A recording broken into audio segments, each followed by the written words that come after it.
नमस्कार। SR time के बातचीत कार्यक्रम में आपका स्वागत है। मैं हूं राजीव शर्मा और इस समय हमारे स्टूडियो में उपस्थित है हाल ही में आईएएस की घोषित परीक्षा परिणामों में हिंदी माध्यम से मध्य प्रदेश में प्रथम और 28वां स्थान लेने वाले प्रत्याशी जो कि चयनित होकर आईएएस में अपने परिवार, अपने समाज, अपने शहर का नाम रोशन कर रहे हैं।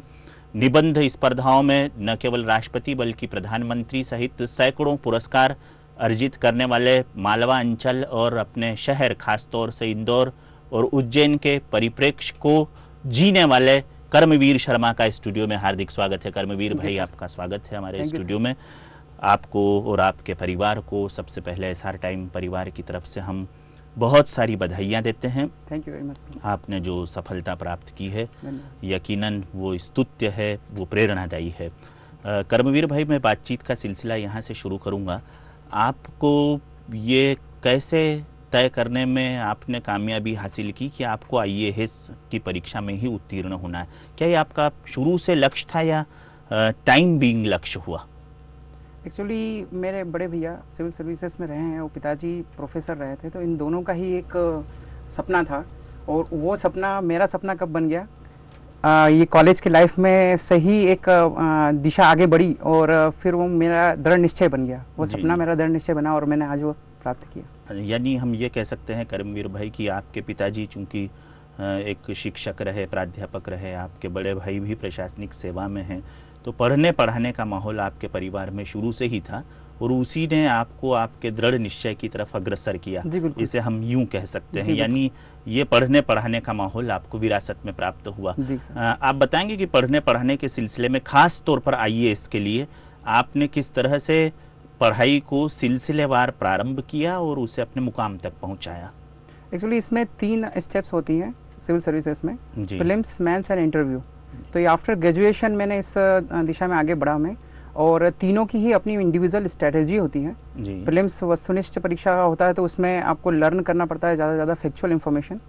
मेंस में रिटन एग्जामिनेशन होती है, तो उसमें मैंने अपने एनालिटिकल पावर को, जो मेरा शुरू से ऐसे राइटिंग में रहा था, उसको मैंने यूज़ किया और उससे मैंने सफलता हासिल की। और इंटरव्यू में पर्सनालिटी को रिप्रेजेंट करने वाली बात होती है, तो पर्सनालिटी में मैं शुरू से ही कल्चरल कमेटी का प्रेसिडेंट और कॉलेज और स्कूल का रिप्रेजेंटेटिव रहा हूँ, तो उसका मुझे बेनिफिट मिला। तो पूरी स्ट्रेटेजी मैंने इसी हिसाब से बनाई। पहले से था कि कॉलेज और स्कूल की बात चली, तो बतलाएंगे कर्मवीर जी कि आपका स्कूली अध्ययन और कॉलेज का अध्ययन कहाँ पर हुआ? मेरा प्रारंभिक परीक्षा जो अध्ययन हुआ है वो उज्जैन में हुआ है, सरस्वती शिशु मंदिर और लोटी school, Lokmanya Tilak high secondary school. अच्छा। और कॉलेज में मैंने होलकर साइंस कॉलेज से ग्रेजुएशन किया है और GSCC government arts and commerce college से एमए किया। अच्छा, जब ग्रेजुएशन और पोस्ट ग्रेजुएशन लेवल पर और जब सरस्वती शिशु मंदिर में आप स्कूल के विद्यार्थी थे, उस समय आपका जो एजुकेशनल कैरियर था वो कैसा रहा? थ्रू आउट अच्छा रहा था और डिस्टिंक्शन वाला रहा है मेरा। हमेशा से ही 75% से अबव रहे हैं। ग्रेजुएशन में भी मेरा 76% बना था और एमए में मेरा 82% बना हुआ है। हिस्ट्री से मैंने किया। डिस्टिंक्शन कोई खास विषय में होते थे या सारे विषयों में होते थे?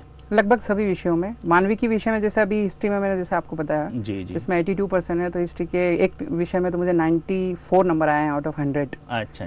तो एक तरह से डिस्टिंक्शन वाले नंबर रहे हैं। अच्छा, मतलब शुरू से ही आप पढ़ने के क्षेत्र में प्रतिभाशाली रहे।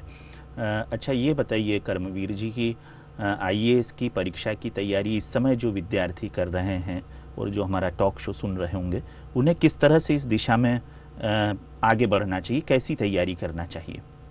मैं ये सजेशन देना चाहूँगा, मैंने अपने एक्सपीरियंस से ही मैं बताना चाहूँगा कि ग्रेजुएशन के समय से ही तैयारी शुरू कर देनी चाहिए जी। इससे मिनिमम क्वालिफिकेशन ग्रेजुएशन होती है, तो जनरली लड़के ये गलती करते हैं कि ग्रेजुएशन के बाद से तैयारी शुरू करते हैं या एमए के बाद से तैयारी शुरू करते हैं। लेकिन जिस हिसाब से कंपटीशन ज़्यादा है और इतने अभी जिसमें मैं सिलेक्ट हुआ उसमें 4.5 लाख लोगों ने फॉर्म भरा था। अच्छा। और फाइनली उसमें 800 लोग सिलेक्ट हुए हैं, जिसमें आईएएस प्रॉपर 70 लोगों को ही मिला है। वाह। उसमें मेरा 28वां रैंक बना है। तो मैं ये सजेशन देना चाहूँगा कि जो भी नए स्टूडेंट आते हैं वो ग्रेजुएशन के समय से ही इसकी तैयारी शुरू कर दे और एक सटीक तरीके से, प्रॉपर तरीके से और ऑब्जेक्ट ओरिएंटेड, रिजल्ट ओरिएंटेड पढ़ाई शुरू करें, तो मेरे हिसाब से 1-2 साल में सफलता मिल सकती है। अच्छा, आपके कौन कौन से विषय थे मेन एग्जामिनेशन में आईएएस की? मेरा हिस्ट्री था एंड फिलोसॉफी था। हिस्ट्री मेरा प्रीलिम्स और मेंस दोनों में रहा है और फिलॉसफी मेरा मेंस में रहा है। कौन से विषय मेंस में सामान्य विद्यार्थी ने लेने चाहिए जो उसके लिए स्कोरिंग हो? बेसिकली ये रुचि के ऊपर डिपेंड करता है जी। साइंस स्टूडेंट साइंस के भी ले सकते हैं और आर्ट्स स्टूडेंट आर्ट्स के और साइंस के, साइंस स्टूडेंट आर्ट्स के और साइंस के दोनों ले सकते हैं। और आर्ट्स स्टूडेंट आर्ट्स के जो भी विषय हैं जैसे इतिहास है, भूगोल है, दर्शन शास्त्र है, पब्लिक एडमिनिस्ट्रेशन है, तो जो रुचि का लगे वो ले सकते हैं। मतलब जो जिस विषय में इंटरेस्ट हो वो विषय लें तो बिल्कुल ज़्यादा बेहतर रहेगा, क्योंकि ये पढ़ाई ही इतनी ज़्यादा विस्तृत है कि जब तक रुचि नहीं रहेगी तब तक दबाव से पढ़ाई नहीं की जा सकती, सफलता संदिग्ध ही है। अच्छा ये बताइए कर्मवीर जी कि जैसे आईआईटी है या यूपीएससी की ये एग्जामिनेशन है, सामान्यतः इसमें एक धारणा ये काम करती है कि जिसकी अंग्रेजी अच्छी हो जी, खासतौर पर बोलने की फ्लुएंसी, लिखने में भले ही थोड़ी बहुत गलतियां हो तो भी चल जाएगी, वो ज़्यादा सफल होते हैं। क्या आप ऐसा मानते हैं? ये पहले भ्रम था और कुछ सालों में मेरे सीनियर्स ने और इस साल मैंने इस भ्रम को तोड़ने की कोशिश की है। 28वीं रैंक ऑल ओवर इंडिया में बननी अपने आप में हिंदी मीडियम की एक महत्वपूर्ण उपलब्धि होती है जी। और मैं आने वाले जो नए विद्यार्थी हैं जो हिंदी मीडियम के हैं और सामान्यतः एक दबाव महसूस करते हैं कि हम हिंदी मीडियम के हैं लेकिन हम सिलेक्ट नहीं हो सकते हैं, या इंग्लिश मीडियम वाले जनरली सिलेक्ट हो जाते हैं, तो वो दबाव हटाएं और एक सटीक और बेहतर तरीके से एक सही दिशा में और रिजल्ट ओरिएंटेड यदि आप तैयारी करते हैं तो फिर ये माध्यम गौण हो जाते हैं जी जी। अच्छा ये बताइए कर्मवीर जी कि आप हिंदी माध्यम का पक्ष लेते हैं, आपने हिंदी निबंधों में भी काफ़ी पुरस्कार हासिल किए हैं, राष्ट्रपति जी से, प्रधानमंत्री जी से, और भी सैकड़ों इनामों की फहरिस्त है आपके खाते में, खासतौर पर निबंधों को लेकर। एक अच्छा निबंध लिखने के लिए, चूँकि निबंध एक निबंधात्मक शैली भी आईएएस के लगभग हर वर्णनात्मक प्रश्न पत्र में काम आती है और निबंध का भी संभवतः एक स्वतंत्र पेपर होता है, ऐसी मुझे जानकारी है। तो कैसे लिखा जा सकता है एक बेहतर निबंध, तब जबकि आपको निबंधों में जीतने के बाद ये वाली उपलब्धि हासिल हुई है, इसका मतलब है उसमें निबंध लिखने की कला का भी कहीं योगदान है।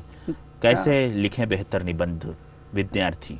जी बिल्कुल, निबंध का जैसे आपने बताया कि इसका एक बहुत महत्वपूर्ण योगदान है, उसका एक पेपर होता है 200 नंबर का और एक डिसाइडिंग पेपर होता है।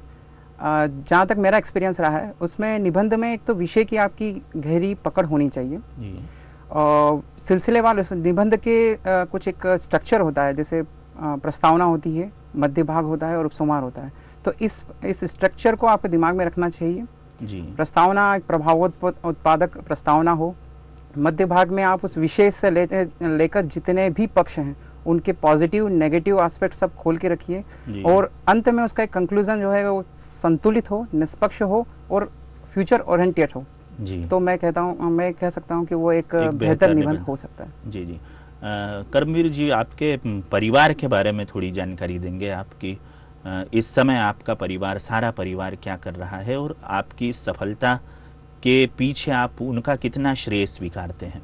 पूरा परिवार अभी हर्षोल्लास में है जी, और मिठाइयाँ बट रही हैं, नाच गाना हो रहा है जी, और भगवान की विशेष अनुकंपा रही है तो भगवान को थैंक्स भी किया जा रहा है। जहाँ तक परिवार का पृष्ठभूमि का सवाल है तो मेरे दादाजी बिछरोद, उज्जैन जिले में बिछरोद करके गांव है, वहाँ पे किसान थे जी। तो उसी पृष्ठभूमि से उठ के मेरे पिताजी ने अपने बलबूते पर इंदौर में और उज्जैन में पढ़ाई करके प्राध्यापक की पद प्राप्त किया जी। और उन्होंने भी हमें ये शिक्षा दी और संस्कार दिए कि हम भारत के विकास के लिए और आम जनता के विकास के लिए प्रशासनिक सेवाओं में जाएं। उसी दिशा में आगे बढ़ते हुए मेरे बड़े भैया असिस्टेंट कमिश्नर सेलटेक्स में इंदौर में अभी वर्तमान में पदस्थ हैं जी। और उन्हीं दोनों के आशीर्वाद से और मार्गदर्शन से मैं ये उपलब्धि हासिल कर पाया। कर्मवीर भाई, आप अपने दादाजी, पिताश्री और बड़े भाई का नाम से यदि संबोधन ले सकते हो तो हम चाहेंगे कि हमारे श्रोताओं, दर्शकों तक वो बात भी पहुँचे। आपके दादाजी का क्या शुभ नाम है, पिताश्री क्या जी उनका नाम है? श्री जानकीलाल जी पटेल जी शर्मा थे मेरे दादाजी जी। डॉक्टर देवकरण जी शर्मा साहब हैं, रिटायर प्राध्यापक रहे हैं उज्जैन में। अच्छा, पिताजी विषय में रहे वो कर्मवीर जी? ये वाणिज्य विषय में रहे। अच्छा अच्छा। माधव कॉलेज और शासकीय कन्या महाविद्यालय में उन्होंने प्राध्यापन किया। अच्छा अच्छा। और वर्तमान में जो भैया हैं वो धर्मपाल शर्मा साहब हैं जी, और असिस्टेंट कमिश्नर हैं यहाँ पे जी जी। अच्छा कर्मवीर भाई, इस समय समाज में जब आईएएस में आप चयनित हो गए हैं, आईएएस बने हुए अधिकारियों को काम करने में कुछ